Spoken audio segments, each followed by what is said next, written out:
एक गरीब आदमी मजदूरी की तलाश में सफर पर निकला। उसके पास खाने के लिए सिर्फ एक रोटी थी।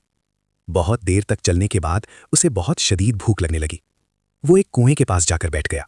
उसने रोटी सामने रखी और अपने आप से बोला, आधी खाऊं या पूरी? कुएं में एक परी रहती थी।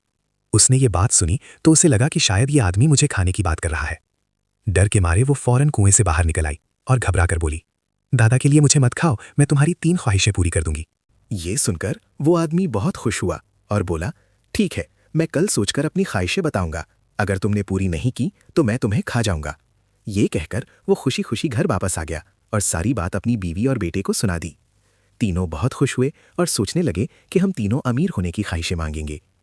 अगले दिन वो तीनों कुएं के पास पहुंच गए। उसकी बीवी बोली, तुम दोनों सोना चांदी मांग लेना, लेकिन पहले मुझे मेरी एक ख्वाहिश मांगने दो। कुछ देर बाद परी कुएं से बाहर आई। तब वो औरत बोली, मुझे दुनिया की सबसे खूबसूरत औरत बना दो। परी ने हाथ घुमाया और पल भर में वो औरत एक बहुत ही खूबसूरत जवान औरत बन गई। इसी वक्त वहां से एक राजकुमार गुजर रहा था। उसने जब इस खूबसूरत औरत को देखा तो हैरान रह गया और बोला, मैंने आज तक इतनी खूबसूरत औरत नहीं देखी, क्या तुम मुझसे शादी करोगी? औरत ने जरा भी नहीं सोचा और फौरन हाँ कह दी। वो राजकुमार के घोड़े पर बैठकर चली गई। जब गरीब आदमी ने अपनी बीवी को राजकुमार के साथ जाते देखा तो वो बहुत गुस्से में आ गया और परी से बोला, इसे बंदरिया बना दो। परी ने मजबूरी में उसकी ख्वाहिश पूरी कर दी। औरत फौरन बंदरिया बन गई। ये देखकर राजकुमार डर गया।